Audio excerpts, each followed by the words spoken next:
नमस्कार, आप देख रहे हैं प्राइम टीवी और मैं हूं आपके साथ मुस्कान अजमानी। बुलेटिन की शुरुआत इस वक्त की बड़ी खबर से करेंगे। बड़ी खबर इस वक्त सामने आ रही है जहां हरियाणा में खूनी वारदात को अंजाम दिया गया है। खबर हरियाणा से है जहां एक खूनी वारदात को अंजाम दिया गया है। आईएनएलडी नेता नफीस सिंह की गोली मारकर हत्या कर दी गई है। तो हरियाणा में खूनी खेल हुआ जहां नेता की गोली मारकर हत्या की है। हमलावरों ने 3 सुरक्षा कर्मियों को भी गोली मारी है और सुरक्षा कर्मियों को गोली मारने के साथ ही नेता पर भी ताबड़तोड़ फायरिंग हुई। बदमाशों ने 30 राउंड से ज्यादा गोलियां बरसाई हैं जिसमें नेता की मौत की पुष्टि की जा चुकी है। बहादुरगढ़ के बराही फाटक के पास इस पूरी वारदात को अंजाम दिया गया है। खबर हरियाणा से है जहां कानून व्यवस्था पर एक बार फिर से सवाल खड़ा हुआ है क्योंकि आईएनएलडी नेता नफीस सिंह की गोली मारकर हत्या कर दी गई है। इस दौरान बदमाशों ने तकरीबन 30 राउंड फायर किए। हमलावरों ने 3 सुरक्षा कर्मियों को गोली मारा है। फिलहाल नेता की मौत की पुष्टि की जा चुकी है। तो बदमाशों ने 30 राउंड से ज्यादा गोलियां बरसाई हैं। नेता की हत्या हो गई है बहादुरगढ़ के बराही फाटक के पास। इस पूरी वारदात को अंजाम दिया गया है जहां एक नेता को गोलियों से भूनकर मौत के घाट उतारा गया है। बदमाशों ने 30 राउंड गोलियां फायर की है। आईएनएलडी नेता नफीस सिंह को मौत के घाट उतारा गया है। बदमाशों के हौसले हरियाणा में किस कदर बुलंद हो चुके हैं, ये ताजा मामला इस बात की पुष्टि करता है कि हरियाणा में कानून व्यवस्था की धज्जियां उड़ रही हैं। कानून व्यवस्था तार-तार हो चुकी है जहां बदमाशों के हौसले इतने बुलंद है कि वो एक नेता पर ताबड़तोड़ फायरिंग करते हुए नजर आए। दिग्गज अभिनेत्री और सांसद हेमा मालिनी अपने संसदीय क्षेत्र मथुरा के दौरे पर पहुंची। इस दौरान उन्होंने प्रधानमंत्री नरेंद्र मोदी की मन की बात कार्यक्रम को कार्यकर्ताओं के साथ सुना। इस दौरान लोगों को संबोधित करते हुए सांसद हेमा मालिनी ने अपने किए गए कार्यों को गिनाया। उन्होंने पत्रकारों से भी चर्चा की। हेमा मालिनी ने कहा कि उन्होंने मथुरा में बहुत विकास के काम किए हैं और बहुत विकास का काम अभी बाकी है। ब्रिजवासी चाहते हैं तो एक बार फिर से वो मथुरा से चुनाव लड़ने के लिए तैयार है। मोदी जी ने जितना बताया मन की बात में, उन सब चीज़ों में भी हम सबको जुड़ना चाहिए और हमारे देशवासी भी सब साथ में जुड़कर देश को आगे बढ़ाकर लेकर जाने में सब लोग साथ दें जी। और हमारे मथुरा का हमें एकदम ऊपर स्थल में लेकर जाना है। ठीक, जो अभी जो 10 साल पहले जो था उससे काफ़ी आगे आ चुका है। वो उसके लिए भी हम प्रधानमंत्री को ही धन्यवाद करेंगे क्योंकि उन्हीं की वजह से ये सब हुआ। अभी और भी करना है तो मैं चाहती हूँ कि बहुत कुछ हो यहाँ पर। वो सब अभी आगे देखिए आप क्या क्या, जैसे क्या एयरपोर्ट भी लाना है मुझे तो जी। और क्या करना है? इच्छा है कि एयरपोर्ट यहाँ पर कुछ हो जाए जी। छोटी हो भले। प्रधानमंत्री नरेंद्र मोदी ने मन की बात कार्यक्रम के 110वें एपिसोड में महिला सशक्तिकरण के मुद्दे पर जोर दिया। पीएम मोदी ने अलग अलग क्षेत्रों में काम करने वाली महिलाओं से बातचीत भी की। पीएम ने यूपी के सीतापुर में रहने वाली सुनीता देवी से बात की जो ड्रोन दीदी के नाम से काफी मशहूर हैं।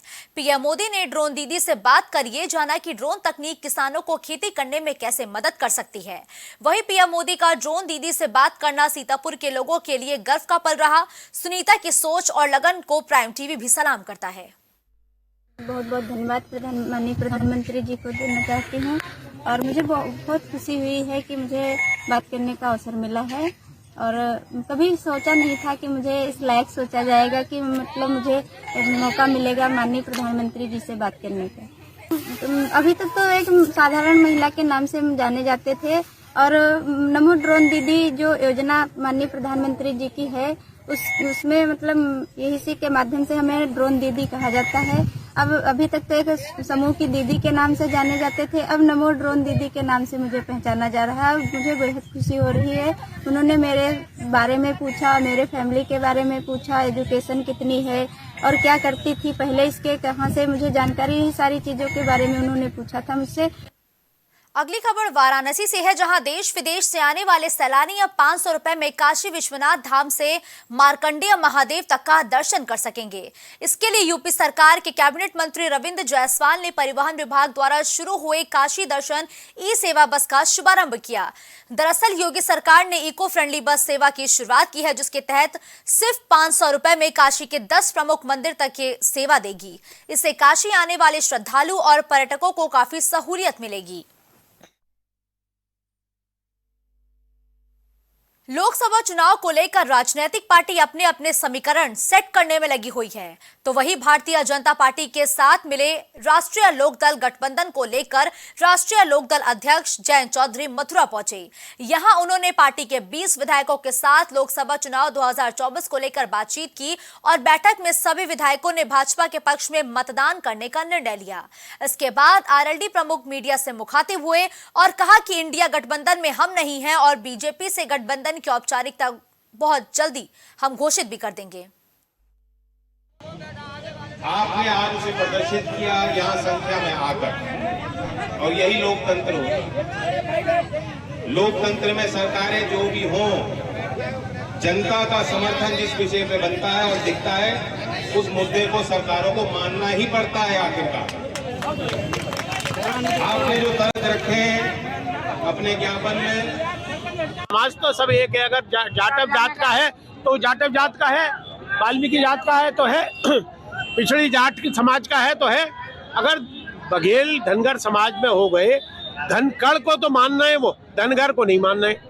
राजस्थान में इनको लाभ मिल रहा है, यहाँ बहुत लोगों ने लाभ लिया है। बहुत लोग इसका आज भी बैठे सत्ता में राजनीतिक लाभ ले रहे हैं, आज भी उसका आर्थिक लाभ ले रहे हैं, आज भी उसका सामाजिक लाभ ले रहे हैं। तो सब तरह से जो लोग लाभ ले रहे हैं, या तो उन लोगों के भी निरस्त हो।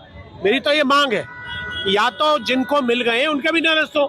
राष्ट्रीय लोकदल के राष्ट्रीय अध्यक्ष जयंत चौधरी जी हमारी इस संवैधानिक समस्या से 2001 से ही बहुत अच्छे ढंग से परिचित हैं। भली बातें उन टेक्निकल प्रॉब्लम को जानते हैं। सच्चाई तो यह है कि कोई टेक्निकल प्रॉब्लम है ही नहीं। जिलाधिकारी मथुरा का एक अड़ियल रवैया है। जल शक्ति मंत्री स्वतंत्र देव सिंह आज श्रावस्ती पहुंचे। इस दौरान वो युवा संवाद कार्यक्रम में पहुंचे, जहां वो विपक्षियों पर जमकर बरसे। इस दौरान उन्होंने कहा कि सपा, बसपा और कांग्रेस के लोग सरदार पटेल की तुलना जिन्ना से करते हैं, जबकि कांग्रेस तो दलितों और पिछड़ों की जन्मजात से विरोधी रही है। ये जनता जनार्दन के लिए सुविधाएं हैं, 4 लेन की सड़कें, 6 लेन की सड़कें। आप दूसरा बदलाव देखेंगे तो देश का मान सम्मान बढ़ा है। 14 के पहले क्या स्थिति थी, श्रीनगर से लेकर आप उत्तर प्रदेश में बॉम्बे ताज होटल हो, चाहे काशी विश्वनाथ स्थान हो, चाहे राम जन्मभूमि, रोज बम फटते थे। भारत माता जय बोलने में लोग संकोच करते थे, वंदे मातरम का नारा नहीं लगता, सेना के लोगों पर पत्थर चलता था। आज आप देखेंगे श्रीनगर से लेकर लंदन तक भारत माता की जय, वंदे मातरम का नारा लगता है। अब 14 के बाद अब बम नहीं फटते, लोग शांति से, समृद्धि से अपने अपने काम करते हैं और विकास करते हैं। अगली खबर कौशाम्बी से है, जहां कोखराज थाना क्षेत्र के भरवारी कस्बे के पास एक पटाखा फैक्ट्री के अंदर आग लग गई। इस हादसे में अब तक कई लोगों की मौत हो गई है। पटाखा फैक्ट्री में आग लगने के बाद फैक्ट्री में तेज विस्फोट हुआ, जिससे मजदूरों के शरीर के टुकड़े कई 100 मीटर दूर तक उड़कर जा गिरे। मौके पर कई थानों की फोर्स तैनात है। राहत और बचाव का काम जेसीबी की मदद से किया जा रहा है। मलबे को हटाया जा रहा है, जिसमें पुलिस को फिलहाल 7 मजदूरों के शव बरामद हुए हैं, जबकि दर्जनों घायलों को उपचार के लिए अस्पताल में भर्ती कराया जा चुका है। और अभी तक की जो जानकारी है उसमें 4 कैजुअल्टी हुई हैं, कुछ लोग घायल हैं और एक आध उसमें सीरियस भी हैं, उनको हॉस्पिटल भिजवाया गया है। यहाँ जो ये पटाखा फैक्ट्री है, रिहायशी इलाके से काफ़ी बाहर है, आप देख रहे होंगे, अलग है, इसलिए किसी रिहायशी उसका नहीं, लेकिन जो लोग यहाँ अंदर काम कर रहे थे उन्हीं की कैजुअल्टी हुई है। फिलहाल हम लोग अभी रेस्क्यू कर रहे हैं और जैसा अपडेट रहेगा आपको बताएंगे। नहीं, इसके पास बनाने का और बेचने का लाइसेंस है। घायल भी कई हैं, 4-6 घायल हैं। रुकिए, फायर ब्रिगेड आ जाए फिर देख करके कराते हैं। आज देश भर में शबे बारात का त्योहार मनाया जाएगा। इस शबे बारात की रात लोग घरों से निकलकर कब्रिस्तान में अपने पूर्वजों के लिए दुआ करते हैं, लेकिन इस दौरान कई अराजक तत्व लोग माहौल को खराब करने की भी कोशिश करते हैं। इन्हीं अराजक तत्वों पर नकेल कसने के लिए पुलिस सुरक्षा व्यवस्था को मजबूत कर रही है, जिसको लेकर सुनिए हमारे संवाददाता की अभिजीत आर शंकर से खास बातचीत। शबे बारात का त्योहार, उस दिन लोग इबादत के लिए घरों से बाहर निकलते हैं, कब्रिस्तानों में जाकर मरहूमों के लिए दुआए मगफिरत करते हैं। इस दौरान जो लोगों की भीड़ इकट्ठा होती है, उसको लेकर सुरक्षा का जो पहरा है वो भी काफ़ी मजबूत किया जा रहा है। इस सुरक्षा को लेकर के हमारे साथ बातचीत करने के लिए अभिजीत आर शंकर जी मौजूद हैं। सर, जिस तरीके से बात की जाए सुरक्षा व्यवस्था को लेकर के, तो क्या कुछ सुरक्षा व्यवस्था का पहरा मजबूत किया जा रहा है जिससे लोगों को जो आवागमन की बात की जाए या फिर जो अराजकता फैलती है उससे अंकुश लगाया जा सके, तो उसको लेकर के क्या कुछ कदम उठाए जा रहे हैं? पुलिस द्वारा आइडेंटिफाई किया गया है कि जहाँ पे शब बारात का सेलिब्रेशंस होगा तो उनके लिए हम द्वारा पुलिस फोर्स मौके पे लगाया गया है। ट्रैफिक व्यवस्था हेतु मेन चौराहे पे भी लोग मौजूद रहेंगे। नगर निगम एवं अन्य विभागों को भी सूचना दिया है कि सकुशल फेस्टिवल कंडक्ट करने के लिए। सर, इस दौरान अगर बात की जाए, रात को कई बाइकर्स नज़र आते हैं, वो बाइकर्स स्टंट करते हुए नजर आते हैं, हादसे होते हैं। उन हादसों से निपटने के लिए क्या कुछ रात की जो रणनीति है, जो अभियान है, वो कैसा रहेगा? देखो, पुलिस द्वारा लगातार रात के टाइम पे पेट्रोलिंग किया जाता है। हमारा 2 व्हीलर्स एवं 4 व्हीलर्स हमेशा मौजूद रहता है। इसके अलावा जो एकदम स्ट्रेट स्ट्रेचेस पे हम लोग बैरियर्स खींच के बैरियर्स लगाते हैं ताकि धीमी चलना पड़ता है। इसके अलावा भी हम लोगों द्वारा जो लगातार घटना कारित करने वाला 2 व्हीलर्स को आइडेंटिफाई करके उनको बुला के वार्निंग वगैरह दिया जाता है। सर, हमारे चैनल के माध्यम से लोगों से क्या कुछ अपील करना चाहेंगे जो शब बारात का जो त्यौहार है वो सकुशल संपन्न हो, शांतिपूर्वक निपटाया जा सके? बिल्कुल, हमारा पुलिस की तरफ से ये अनुरोध है सब लोगों के लिए कि ये त्यौहार का गरिमा रखिए और सकुशल इसको समापन करने के मदद करिए। धन्यवाद सर बात करने के लिए। तो जिस तरीके से आज शब बारात का त्यौहार मनाया जाएगा उसको लेकर के जो लोग बाहर निकलेंगे उनसे भी खासतौर से पुलिस ने अपील की है कि उसको शांतिपूर्ण तरीके से संपन्न कराया जा सके। वीडियो जर्नलिस्ट नीरज के साथ मोहम्मद कलीम, प्राइम टीवी, लखनऊ। मथुरा में पूरे साल करोड़ों श्रद्धालु अपने आस्था को लेकर आते हैं, लेकिन मथुरा की व्यवस्था आज भी खस्ता हाल है।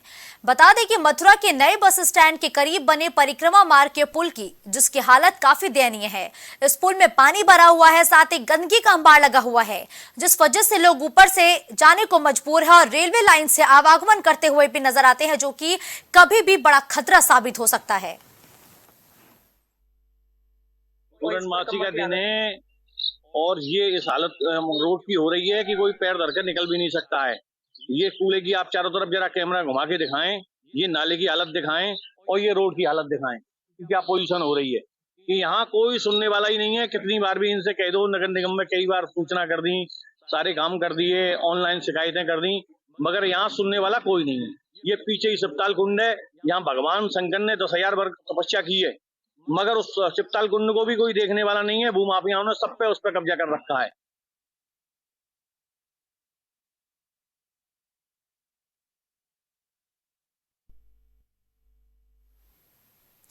राम मंदिर में रामलला को विराजे पूरे 1 महीने बीत गए। इस बीच 65 लाख से ज्यादा राम भक्तों ने अपनी हाजिरी रामलला के दरबार में लगाई। वहीं भक्तों के सुख सुविधा के लिए अयोध्या में कई भंडारे संचालित हो रहे हैं, जिसमें अब काशी का प्रसिद्ध भंडारा समिति भी शामिल हो गया है, जो राम मंदिर तीर्थ क्षेत्र ट्रस्ट के अयोध्या पहुंच लाखों राम भक्तों को बनारसी व्यंजनों से स्वागत करेगा। अगली खबर बरेली से है, जहां सदर कचहरी स्थित हवालात से 2 कुख्यात गैंगस्टर खिड़की का सरिया काटकर फरार हो गए हैं। वहीं इस घटना के 48 घंटे बाद भी बरेली पुलिस के हाथ खाली हैं। पुलिस अभी तक दोनों हिस्ट्री शीटर कैदी अंकित यादव और सचिन सैनी को नहीं पकड़ पाई है। इस मामले में 3 पुलिसकर्मियों को निलंबित कर दिया गया है और तीनों पुलिसकर्मियों के खिलाफ विभागीय कार्रवाई के आदेश कर दिए गए हैं।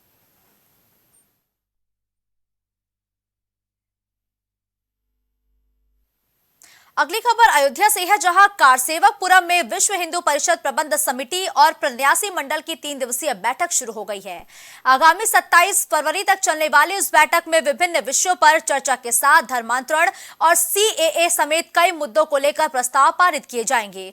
वहीं विहिप बैठक में भविष्य की कार्य योजना की भी रूपरेखा तैयार करेगी, जबकि बैठक का शुभारंभ प्रख्यात कथावाचक डॉक्टर रामानंद दास महाराज ने किया। वाली है। विश्व भर से हमारे जो पदाधिकारी विश्व हिंदू परिषद के हैं और हमारे प्रन्यासी जो वर्ष में एक बार की बैठक में आते हैं, वो सभी यहाँ पर लगभग 400 की संख्या में सभी कार्यकर्ता पदाधिकारी यहाँ पर आए हैं। यहाँ पर कुछ प्रस्ताव होंगे, वो पारित होंगे और प्राण प्रतिष्ठा के बाद देश में जो माहौल बना है और राम राज्य के रूप में ये सारा का सारा श्रम, ये सारी की सारी कार्य योजना परिणित हो, देश में राम राज्य आए। जो हम बार बार कहते हैं कि राम मंदिर के बाद राम राज्य आएगा, लेकिन उसके काम करना पड़ेगा, उसके लिए योजना बनानी पड़ेगी। कासगंज में हुए हादसे के बाद भी जालौन का परिवहन विभाग कुंभकर्ण की नींद सोता हुआ नजर आया। कासगंज में हुए हादसे के बाद भी प्रशासन बेसुध है, जहां धड़ल्ले से ओवरलोडिंग जारी है। और ये तस्वीरें सामने आई है जहां धड़ल्ले से ओवरलोडिंग का खेल जारी है। सीएम योगी के आदेशों की खुलेआम धज्जियां उड़ाई जा रही हैं, लेकिन विभाग इस मामले पर मूक दर्शक बना है। तस्वीरें सामने आने के बाद भी विभाग कोई कार्रवाई नहीं कर रहा है और ओवरलोडिंग का खेल लगातार हर एक चौक चौराहे पर देखने को मिल रहा है। महोबा की जीआरपी पुलिस ने ट्रेन में छिनैती और चोरी की घटना को अंजाम देने वाली 2 शातिर महिलाओं को गिरफ्तार किया है और उनके कब्जे से चोरी किए गए जेवरों समेत नकदी भी बरामद की है। पुलिस ने पकड़ी गई दोनों अभियुक्ताओं के खिलाफ कार्रवाई करते हुए उन्हें जेल भेज दिया है, जबकि पकड़ी गई दोनों महिलाएं महाराष्ट्र के नागपुर जिले की निवासी हैं और वर्तमान में आगरा में रहती हैं। अब खबर ललितपुर से है, जहां थाना तालबेहट पुलिस ने मुखबिर की सूचना पर अंतर्राज्यीय गांजा तस्कर गिरोह के 5 अभियुक्तों को गिरफ्तार किया है, जिनके कब्जे से लगभग 94 किलो गांजा बरामद किया गया है। वहीं पुलिस ने बरामदगी के आधार पर मुकदमा दर्ज कर जेल भेज दिया है। जिसमें अवैध गांजा जो है इनके द्वारा उड़ीसा से लेकर के झांसी की तरफ जा रहे थे। इसी दौरान जो है इनको पकड़ा गया है। इनसे जो पूछताछ हुई है उसमें पता चला है कि ये लोग 2 गाड़ियों के साथ जो है वो चल रहे थे। एक गाड़ी जो है रेकी करने के लिए होती थी और दूसरी गाड़ी में जो है ये गांजा जो है वो रखते थे और उसको लेकर के फिर इसको फुटकर में और अलग अलग जगहों पे इसको बेचते थे। इनसे कुल रिकवरी जो है वो लगभग 95 केजी गांजा जो है वो बरामद हुआ है। जिसकी रुक करेंगे अगली खबर का, जहां अंबेडकर नगर के बसखारी थाना क्षेत्र के जमाऊपुर गांव से हैरान कर देने वाली खबर सामने आई, जहां शराब पीने के लिए चखना नहीं देने पर युवक ने दुकानदार को जिंदा जलाने का प्रयास किया। दबंग ने दुकानदार के ऊपर पेट्रोल डालकर आग लगा दी और आग लगने से उसका सर और चेहरा बुरी तरीके से झुलस गया। झुलसे दुकानदार को फिलहाल जिला अस्पताल में भर्ती कराया गया है। हालांकि पुलिस ने आरोपी को गिरफ्तार भी कर लिया है। रात को हम लोग लेके आए थे सर। पहले बात तो लड़का हमारा अकेले था, उसको जो जलाए थे पुलिस वाले ही उठा के ले गए और इसके बाद पुलिस वाले ही हम लोग को बताया तो हम लोग जानकारी हुआ तो लगभग 12 बजे रात को हम लोग यहाँ पे रेफर किए और अभी तक वही डॉक्टर वाला हिसाब किताब चल रहा है। किस चीज से जलाए थे, क्यों जलाए? ये तो मुझे नहीं, शायद पेट्रोल से जलाए थे, लेकिन मैं था नहीं, वो अकेले थे। अकेले थे और वे घर खाने उसकी मोबाइल चुरा लिया। इसके बाद मोबाइल लिया, उसने मना किया आज बाद में दुकान मत आना। फिर चला गया वो खाना खाने के लिए। खाना खा के आया, उससे नमकीन मांगे, कहा भाई मेरी दुकान बंद है। पता नहीं क्या पेट्रोल शायद था, उसके ऊपर डाल के माचिस मार के भाग गए। सर कल रात में पहले उस आया बंदा, ये मान के चलिए 7:30-8 बजे करीब में, तो बैठा बैठा था, मेरा फोन रख लिया अपने जेब में। फिर उसके बाद क्या किया, जब मैं दुकान 8 बजे बंद किया, फोन खोजने लगा। कह रहा मैं जा रहा हूँ भाई। मैं क्यों जा रहा भाई, मेरा फोन नहीं मिला। रुक जा, ढूंढ ले, चलते हैं। कहा नहीं जा रहा हूँ। 1 मिनट तो अपना तलाशी दिया, उसकी जेब में से फोन में पाया। मैंने बोला आज के बाद मेरी दुकान पे मत आना, तुम कभी नहीं आना। बोला ठीक है नहीं आएंगे हम, कुछ जाओ। फिर दुकान बंद करके मैं गया घर, खाना खा के आया। लमसम हमको मान के चलिए 10:30 बज गया घर से आने में। वो बोला कि हमको नमकीन दे दो। हमने बोला चाबी मैं घर पे रख दिया हूँ, चाबी मेरे पास है नहीं और नमकीन मिलेगा नहीं, काय ना दो। हमको नहीं देंगे भाई। फिर उसने क्या किया, पेट्रोल का डिब्बा उठाया मेरे सर पे डाल दिया, फिर उसके बाद माचिस मार दिया। रात 11:30 बजे थाना बसखारी अंतर्गत जमाऊपुर गांव के रहने वाले मंगल त्रिपाठी, जो कि अत्यधिक शराब के नशे में था, वो सुनील कुमार की दुकान पर जाकर वाद विवाद करने लगा। वो वाद विवाद के दौरान सुनील कुमार के ऊपर ज्वलनशील पदार्थ फेंक दिया। पुलिस ने त्वरित कार्रवाई करते हुए सुनील कुमार का प्राथमिक उपचार कराया और प्राथमिक उपचार करके भेज दिया। इसमें त्वरित कार्रवाई करते हुए अभियोग पंजीकृत कर मंगल त्रिपाठी को गिरफ्तार करके माननीय न्यायालय के समक्ष प्रेषित किया गया है। और ये कि फफून थाना पुलिस और एसओजी की टीम को बड़ी सफलता हाथ लगी है, जहां पुलिस ने मुठभेड़ में 2 गांजा तस्करों को गिरफ्तार किया है। वहीं पुलिस ने तस्करों के पास से 11 किलो गांजा और एक देसी तमंचा बरामद किया है। आज रात्रि में थानाध्यक्ष फफूंद को जरिए मुखबिर खां से एक सूचना प्राप्त हुई थी कि उड़ीसा से कुछ गांजा लेकर कुछ अभियुक्त आ रहे हैं और इनकी चेकिंग लगाई जाएगी, तो इनको माल पकड़ा जा सकता है। मैं रात्रि की चेकिंग में तुर्कीपुर मोड़ जो औरैया रोड पे पड़ता है, मौके से जो 2 अभियुक्त पकड़े गए हैं उनका विवरण है। नरेंद्र सिंह पुत्र महिपाल सिंह, ये विजयपुर डेरा नगला पाठक थाना फफूंद का रहने वाला है। दूसरा प्रमोद सिंह पुत्र हाकिम सिंह, ये भी विजयपुर डेरा थाना फफूंद नगला पाठक के रहने वाले हैं। इनके और जो साथी हैं उनके संबंध में अग्रिम जांच की जा रही है। वर्तमान में इनका कोई आपराधिक इतिहास नहीं मिला है, परंतु और कहाँ कहाँ घटनाएं की हैं उसमें टेक्निकल सर्वेलांस करके अग्रिम कार्रवाई की जाएगी। खबर लखनऊ से है, जहां गाजीपुर इलाके में पीएनबी बैंक के एटीएम में तोड़फोड़ कर चोरी करने वाला अलीम खान पुलिस की गिरफ्त में आ चुका है। मजदूर का काम करने वाला यह आरोपी एकाएक पीएनबी के एक एटीएम में घुसा और उसमें से रुपए निकालने की कोशिश करने लगा। इसी बीच जब वहां लोग पहुंचे तब तक वो मौके से भाग निकला। फिलहाल पुलिस ने इस घटना का खुलासा करते हुए आरोपी को गिरफ्तार किया है। शहर में रहकर एटीएम में तोड़फोड़ करने वाले के साथ साथ आईटीएमएस कैमरों की बैटरी चोरी करने वाले गिरोह का पर्दाफाश हुआ है। DCP north Abhijit R Shankar ji मौजूद हैं। सर, जिस तरीके से घटना का खुलासा किया गया है, घटने के खुलासे में जो टीमें लगी थी कैसे इन लोगों तक पहुंची? क्योंकि पहली घटना हम आपसे एटीएम वाली पूछेंगे। एटीएम में तोड़फोड़ की गई, चोरी का प्रयास किया गया, विफल होने के बाद वो भागा, लेकिन उसके बाद पुलिस उस तक कैसे पहुंची? 19 तारीख को लेखराज चौकी के क्षेत्र अंतर्गत मेट्रो स्टेशन के अंदर लगी पीएनबी एटीएम में तोड़फोड़ करके चोरी करने का प्रयास हुआ था, जिसको लेके 80/24 मुकदमा पंजीकृत है थाना गाजीपुर में। आज मुखबिर द्वारा सूचना मिला, फिर इसके पहले भी पुलिस अभियुक्त का तलाश में था, तो सूचना मिलने पर सर्वोदय नगर बंदा से अलीम खान पुत्र नज़ीर खान को हिरासत में लेकर पूछताछ किया गया है। पूछताछ के दौरान अलीम द्वारा घटना कारित करने का स्वीकार किया गया है। उन्होंने बताया है कि नशा का आदी है वो, और नशा का हालत में नशा करने का पैसा के लिए उन्होंने वहीं पे लगी फायर एक्सटिंग्विशर के साथ एटीएम तोड़फोड़ करने के लिए अंजाम दिया है। सर, बात की जाए गाजीपुर में एटीएम से जो चोरी की घटना की बात करें, क्योंकि इससे पहले भी एक पीएनबी बैंक का जो एटीएम था उससे भी चोरी की घटना हुई थी, तो इसको अंकुश लगाने के लिए कैसे क्या कुछ पुलिस प्लान बना रही है? बिल्कुल, पिछले एटीएम चोरी भी हम लोग सकुशल खुलासा किया गया था, जिसमें बैंक का ही कर्मचारी द्वारा वो घटना कारित किया गया था। अभी इसको लेके इसके बाद पुलिस द्वारा सभी पॉलीगॉन्स और एवं एसएचओ मोबाइल्स वगैरह इत्यादि से बैंक्स एवं एटीएम्स का चेकिंग लगातार करते रहता है, और हमारा अनुरोध है कि पब्लिक भी अगर कोई संदिग्ध चीज़ें पाए जाते हैं तो तुरंत पुलिस को इन्फॉर्मेशन दे। सर, कई बार बैंकों से ये लापरवाही देखने को मिलती है, जो एटीएम कार्ड लगाए जाते हैं वहाँ पर गार्डों की सुरक्षा की बात की जाए वो नहीं रखी जाती है, तो जिससे के कारण घटनाएं बढ़ती हैं, तो उसको लेकर के क्या कुछ आपकी रणनीति रहेगी?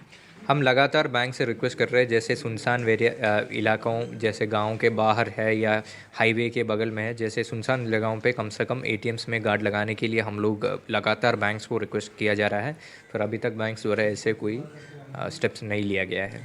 सर, दूसरी घटना की बात करें आईटीएमएस कैमरे की, ये बैटरी चोरी की, क्योंकि ये भी घटनाएं लगातार बढ़ रही हैं। गाजीपुर इलाके की बात की जाए, यहाँ पर यह दूसरा मुकदमा आया और दूसरे मुकदमे में फिलहाल खुलासा भी हुआ, तो जो खुलासा हुआ ये गिरोह वही गिरोह है जो इससे पहले भी घटनाएं कर रहा था, या फिर क्या कुछ इसका खुलासे में जानकारी मिली? अभी पूछताछ करने पर जल्दी ही इसका खुलासा हुआ है कि 11/2/2024 को मुकदमा अपराध संख्या 69/24 लिखा गया था, जिसमें आईटीएमएस का बैटरी एवं यूपीएस एवं अन्य कुछ चीज़ें चोरी हो गया था। सूचना मिलने पर हम लोग 6 लोगों को संदिग्ध के आधार पर हिरासत में लेके पूछताछ किया गया था। तो पूछताछ के दौरान ये पता चला इनके द्वारा एक बस को इस्तेमाल करते हुए चोरी करता था। बस के ऊपर खड़े होके सीसीटीवी कैमरा का बैटरी एवं अन्य चीज़ें चोरी करता था, और इसको एक ई रिक्शा के इस्तेमाल करते हुए बाकी अन्य जगहों पे ले जाके इसको बेच के पैसा ले लेता था। सर, इस मामले में पूरा मास्टरमाइंड कौन रहा है? ई रिक्शा किसका रहा है? ई रिक्शे का जो इस्तेमाल हो रहा है, तो ई रिक्शे को लेकर के अभियान तो फिलहाल कई चलाए जा रहे हैं, क्योंकि कई आपराधिक किस्म के व्यक्ति भी इसमें नजर आए। इसका मास्टरमाइंड क्या कुछ काम कर रहा था? इसका मास्टरमाइंड एक तरीके से विनय कुमार जायसवाल है, जिन्होंने गाड़ी चला रहा था, बस चला रहा था, और ई रिक्शा का चलाने वाला आदमी है राजकिशोर वर्मा। अभी इनके ऊपर देखा जाएंगे तो राजकिशोर वर्मा के ऊपर कोई भी मुकदमा नहीं है पहले से, और केवल सलमान एवं शफीक जो इसमें अभियुक्त है, केवल उन्हीं के ऊपर पहले से मुकदमा है। अभी जितना पूछताछ अभी तक किया गया है, जितना जांच अभी तक किया गया है, इसमें प्रतीत हो रहा है कि इन लोगों का पहले घटना है ये, साथ में ये। ये गिरोह आपस में कनेक्ट कैसे हुआ, क्योंकि एक जौनपुर का रहने वाला लखनऊ में आके ड्राइविंग कर रहा, दूसरा अलग वर्क कर रहा, आपस में लोगों का कनेक्शन कैसे रहा? जैसे आपने बताया, ये सब अलग अलग राज्यों का रहने वाला है। लखनऊ में ही नौकरी करता था, लखनऊ में ही लोकल में रहता था। फिर इन सब का एक जॉइनिंग फैक्टर जो बोल सकते हैं कि ये सब लोग नशे के आदी था, भयंकर स्मैक पीता था और स्मैक करने के पैसा के लिए इनके द्वारा ये घटना किया गया। तो जाहिर सी बात है सर, जिस तरीके से खुलासा हुआ है, खुलासे में गिरफ्तारियां हुई हैं, तो क्या लगता है ये एक बड़ा गिरोह है या इस गिरोह में अभी और लोग भी शामिल हो सकते हैं? बिल्कुल, इसी विषय पे हम लोग जांच किया जा रहा है और भी इन्वेस्टिगेशन इसमें गहराई से इसमें जांच का आवश्यकता है, इन्वेस्टिगेशन का आवश्यकता है जो प्रचलित है। और अगर नया चीज़ें और नया व्यक्ति इसमें सामने आएंगे तो बिल्कुल उनके खिलाफ भी कार्रवाई की जाएगी। थैंक यू सर बात करने के लिए। तो जिस तरीके से लखनऊ पुलिस ने इस घटना का खुलासा करते हुए आधा दर्जन से अधिक अपराधियों को गिरफ्तार किया, उसके साथ ही घटनाओं का खुलासा भी किया, और इसके साथ ही अगर बैंकों की बात की जाए तो बैंकों से भी लगातार समन्वय कर जो एटीएम मशीनें लगी हैं वहां पर सुरक्षा कर्मियों को बैठाने की हिदायत भी देने की बात कही जा रही है। वीडियो जर्नलिस्ट नीरज के साथ मोहम्मद कलीम, प्राइम टीवी, लखनऊ। इस बुलेटिन में फिलहाल के लिए बस इतना ही। देश और दुनिया की तमाम बड़ी खबरों के लिए आप बने रहिए प्राइम टीवी के साथ। नमस्कार।